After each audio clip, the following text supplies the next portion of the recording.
বিসমিল্লাহির রহমানির রহিম। আসসালামু আলাইকুম।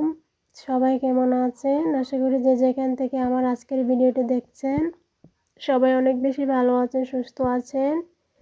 এই তো আমি আবারও নতুন দিনের নতুন আরও একটি ভিডিও নিয়ে আপনাদের মাঝে হাজির হলাম। সকল আপু ভাইদের কাছে অনুরোধ করছি ভিডিওটি শুরুতে ছোট্ট করে একটি লাইক দিয়ে কন্টিনিউ করবেন প্লিজ। আর যারা করে দিয়েছেন তাদের কাছে অসংখ্য ধন্যবাদ। তো এদিকে দেখতে পাচ্ছেন আমি কিছু গাজর মিষ্টি আলু সিদ্ধ করে নিচ্ছি। কে কোথায় থেকে আমার আজকের ভিডিওটি দেখছেন কমেন্ট করে জানাবেন।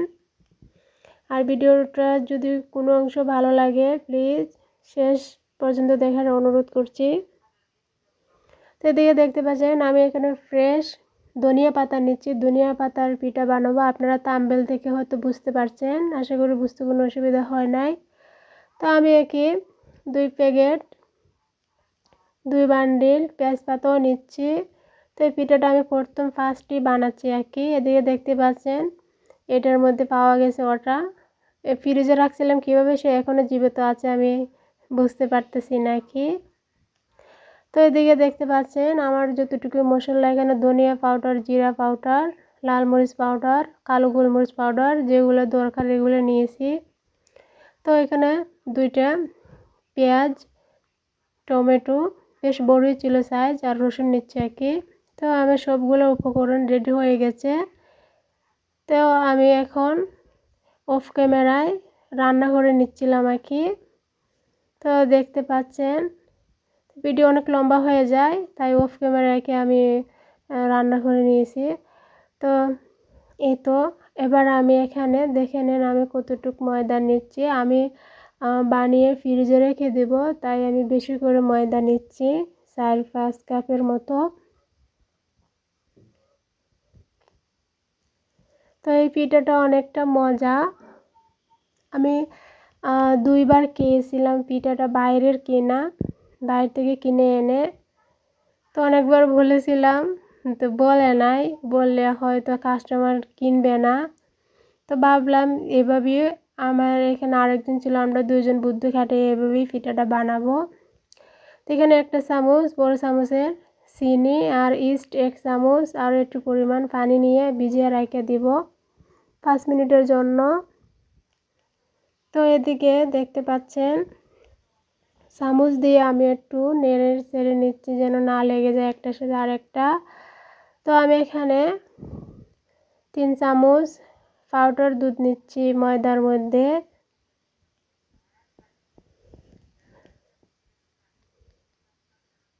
তো আমি অনেক মানুষদেরকে 400-500 জন মানুষদেরকে সাবস্ক্রাইব করেছি। অনেক মানুষ আমাকে ব্যাক দেন নাই কেন। এখন যে আমাকে সাপোর্ট করবে, যে আমাকে লাইক কমেন্ট করবে, আমি তাদেরকে সাপোর্ট করব, আর আমি যাইতে গিয়ে আর কারো কি করব না। তো এদিকে দেখতে পাচ্ছেন আমি 1 চামচ বেকিং পাউডারও নিয়েছিলাম বড় চামচে, আর টক দই, একটা ডিম দেব। আপনারা চাইলে সেটা দিতেও পারেন, নাও দিতে পারেন। পিঠাটা আমি ওভেনে বানাবো। আমি যেভাবে বাসায় বানাই এভাবেই দিচ্ছি ভিডিও। জানি না কার কাছে কেমন লাগবে, লবণও দিচ্ছি আমি।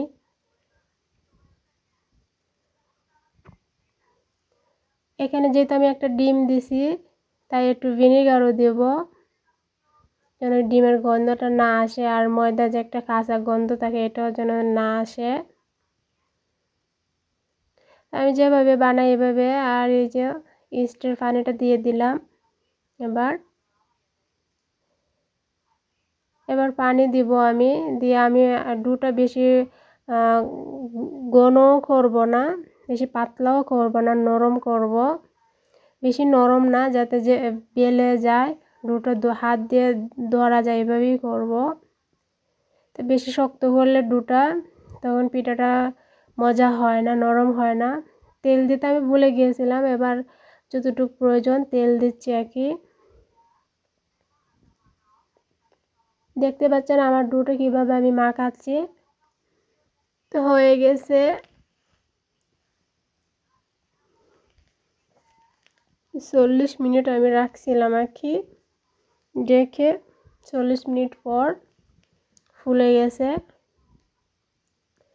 তো এবার আমি এই তো দেখতে পাচ্ছেন বেশি পাতলাও না বেশি কিও না, বেশি গাঢ় ঘন করলে সেটা ফুলে যাবে পিঠা। তো আমি একটু পাতলা করে নিচ্ছি আর কি, যেভাবে রুটি বলে। তো এখানে আমি দিচ্ছি মিল্ক, যেটা চা বানায় খেয়ে, আর একটু কফি, একটু সুন্দর কালার আসবে।